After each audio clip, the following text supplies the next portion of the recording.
여기서 보시게 되면 사람의 내분비샘과 호르몬이라고 되어져 있는데 얘는 조금 외워주셔야 되는 부분이에요. 얘는 조금 문제상에서 보게 되면 알고 있어야 돼, 알고 있지, 자 이제 이거 갖고 풀어볼게가 1차적인 거고 2차적인 건 그런데 거기에서 이상이 생겼어. 그랬을 때 어떤 증상이 나올까? 두 가지 패턴이 나온다라는 거 좀 잡아주시도록 하고, 자 먼저 이제 위치상 먼저 갈게. 사람 머리에서부터 쭉 차고 내려오도록 할게요.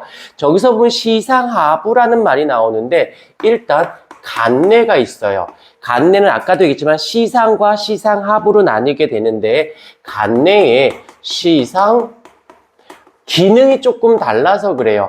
이 시상하부는 어떤 곳이냐면 주로 전부 다는 아니고 주로 호르몬의 생성에 관련된 영역을 담당하고 있는 내가 간내의 시상하부가 되어져요. 그러면 간내의 시상하부에서 만들었어. 그러면 이 만든 것을 어디로 보내냐면 뇌하수체로 보내요. 뇌하수체. 이 뇌하수체는 기본적으로 어떤 거냐면 얘는 저장, 호르몬의 저장, 그 다음에 분비, 그리고 조절의 역할을, 다시 말하면 이 뇌하수체는 호르몬의 생성 장소는 아니에요.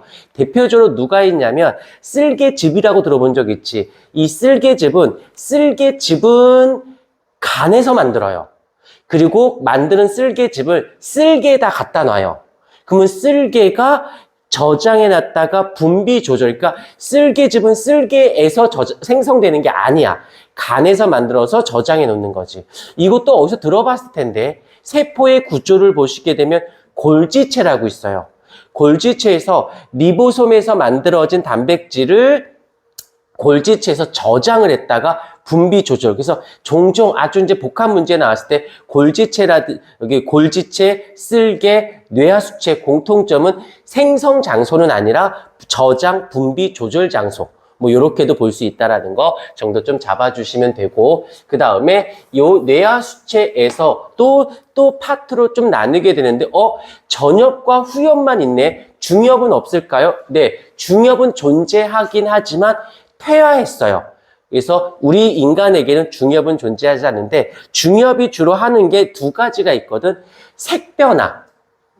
카멜레온 같은 애들은 색변화가 일어나거나 문어들이 색변화가 일어나잖아. 걔는 중엽이 발달되어 있기 때문에 그래요. 그다음 두 번째는 변태나 탈피할 때 얘네들이 중엽이 관여해. 혹시 변태 탈피하진 않지? 웁스, 이거는 그냥 변써 이런 거지. 실제로 변태와 탈피가 뭔지는 알지? 굳이 설명 안 해도 되겠지. 자, 그쪽이다 보니까 우리 인간에게는 그냥 기능적인 부분이 상실됐다라고 봐주시면 되고요. 전엽이 있고 뇌하수체 전엽이 있고 그 다음에 후엽이 있어요. 그런데 이 전엽은 또 크게 둘로 나뉘어. 어떻게? 생장 호르몬이 있고 무슨 자극 호르몬이라는 단어가 들어가면 뇌하수체 전엽 쪽이다라고 보시면 됩니다. 그래서 여기 아이가 누가 돼? 생장 호르몬. 근데 뭐 생장 호르몬은 굳이 얘기 안 해도 되겠죠. 근데 지금 의학계에서는 알겠지만 성장판이 멈추면 이제 성장이 끝났잖니. 근데 그게 이제 성장기 때 이후가 되면 되는데 발견을 했어요. 성장 호르몬을 계속 분비시키게 할 수 있는 물질을 발견을 했는데 되게 변스러워. 바지끈을 이렇게 붙잡고 있으면 그게 발견이 됐는데 찾아내서 이제 계속 생장 호르몬이 계속 분비가 될 수 있게끔 하는 물질이 나왔는데 아직 시판하지는 않고 있다고는 해요. 자, 하여튼 그래. 그다음 무슨 자극 호르몬이 있는데 여기서는 갑상샘 자극 호르몬 TSH, 말 그대로 갑상샘을 자극하는 거고, 부신 겉질 자극 호르몬 ACTH, 부신 겉질을 자극하는 호르몬. 그 다음에 여기서 여포 자극 호르몬도 FSH라고 하는 애도 있는데 별로 모르셔도 돼요. 그 다음에 LH라고 해서 황체 형성 호르몬. 뭐 이거는 나중에 알파벳으로만 할 테니까 너희들은 보고 이해해줘. 그래서 이렇게 무슨 자극 호르몬, 형성 호르몬이 나오는 데는 어디다? 뇌하수체 전엽이다라고 봐주시면 되어지고, 후엽에서는 그 다음에 또 여기 누가 있냐면 여기서는 자궁수축 호르몬도 있고 접분비 자극 호르몬도 있는데, 이런 것도 예전엔 디테일하게 다 나왔었는데 지금은 거의 다 빠져서 없어지고, 이 후엽에서 요거 딱 하나만 기억하시면 돼요. 뭐가 있냐면 ADH라고 하는, 한글이 더 좀 익숙해, 항이뇨 호르몬. 이뇨가 뭐였지? 오줌이란 뜻이야. 오줌, 못 나가게 하는 호르몬이라고 해서 한번 써볼게. 얘는 오줌으로 나가는 수분을 재흡수를 하는 호르몬이다라고 보면 되고, 갑상샘 자극 호르몬, 말 그대로 갑상샘을 자극해. 부신 겉질 자극 호르몬, 부신 겉질을 자극해. 그 다음에 FSH, 여포 자극 호르몬에서 여포를 자극해. 그 다음에 LH, 황체 형성 호르몬, 황체를 형성할 수 있게끔 자극하는 호르몬인데, 여기서 얘는 빼셔도 돼요. 얘는 예전에, 아주 예전에는 이게 여성의 생식 주기가 생명과학 파트에 있었어. 근데 중학교 때도 있었고 고등학교 과정에도 있었는데, 고등학교 교육 과정에서 빠졌어요. 여성의 생식 주기가. 그리고 중학교는 아직 살아있지만 고등학교 때는 없어졌기 때문에 얘는 배우지 않으셔도 되고 출제되지 않는다라고 생각하시면 되고, 요 두 가지만 기억을 해주시면 되고, 그래서 요건 안 써도 굳이 알아. 얘네 기능이 무엇인지 알겠지? 그냥 말 그대로 갑상샘을 자극하는 호르몬이니까 갑상샘 자극 호르몬이 된 거야. 이해됐을 것 같으니까 넘길게. 그 다음에 이제 여기가 머리에 있는 부분이야. 첫 번째, 머리에 있어. 그 다음 두 번째로 갈게요. 목에 있어요. 목. 여기가 갑상샘. 여기서는 안 나왔는데, 갑상샘도 기억을 해주시고, 그 다음에 부갑상샘도 있어요. 갑상샘인데, 요 갑상샘은 두 가지 파트로 나눠서, 여기서 단언컨대 중요한 게 티록신이죠. 티록신. 요게 얘랑 연계가 되어져 있다고 보셔야 돼요. 근데 얘 기능이 뭐냐면, 얘의 기능은 물질 대사를 촉진하는 호르몬이라고 하는데, 세포 호흡에 물 촉진하는 호르몬이 됩니다. 그리고 내가 별표를 친 이유가, 일단 써놓기만 할게요. 얘는 피드백, 요 정도는 알고 있으니까, 피드백, 액션. 있어 보이네. 피드백 작용이라고 얘기하는 건데, 요거는 꼭 기억을 해 주십사 부탁을 드리도록 할게요. 그 다음에 부갑상샘이 교재에는 없지만 써놓은 이유가 문제상에서 종종 심심치 않게 나오니까, 그때 나오는 게 뭐가 있냐면 요게 나와. 칼시토닌이라고 하는 호르몬이 있고, 부갑상샘에서는 토르몬이라고 하는 호르몬이 있어요. 자, 잠깐만 볼게. 여기에 뼈가 있고요.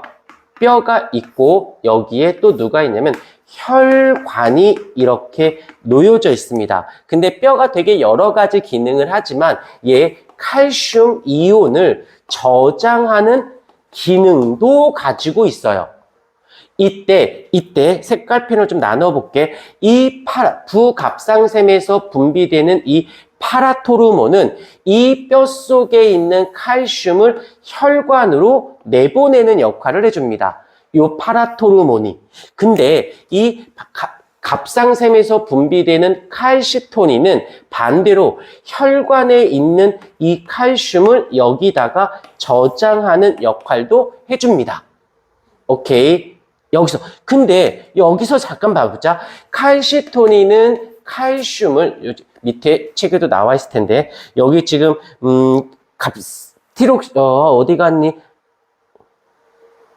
갑상샘, 어디 갔어? 티록신. 여긴 빠졌구나.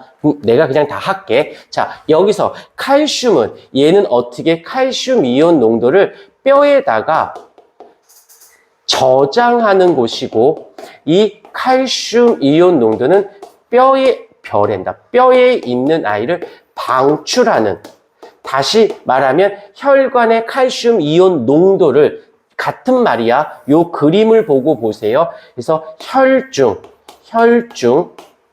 칼슘 이온의 농도를 조절하는데 서로 기능이 어떠니? 기능이 반대이죠. 맞아? 다시 쓸게. 이 칼시토닌과 파라토르몬은 반대되는 두 호르몬이 조절을 하고 있는 거 보이십니까? 서로 반대되는 기능을 갖고 있는 두 호르몬. 이걸 말이 너무 길어. 길어. 줄일래. 한 단어로 뭐라고?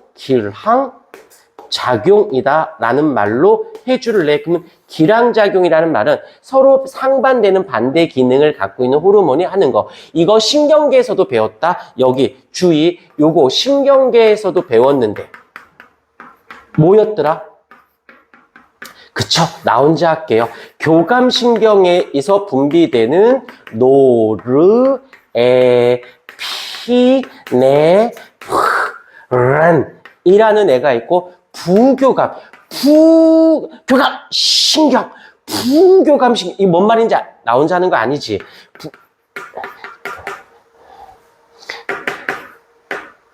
아세틸콜린이라고 해서 신경절 이전 뉴런이 짧고 이후 뉴런이 길고, 그래서 교감신경,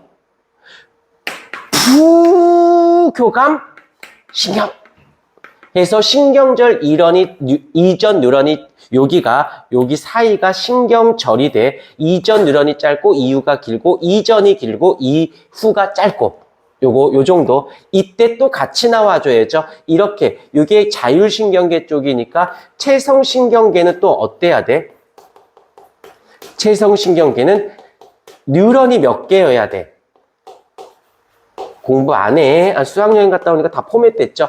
하나여야 되고 신경절이 없어.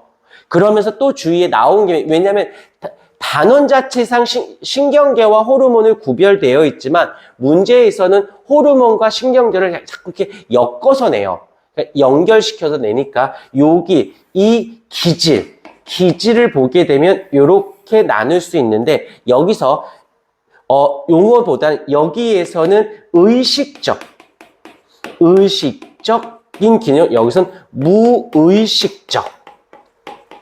즉 얘는 되뇌의 지배를 받는 거고, 얘는 되뇌의 지배를 받지 않는 쪽인 거죠.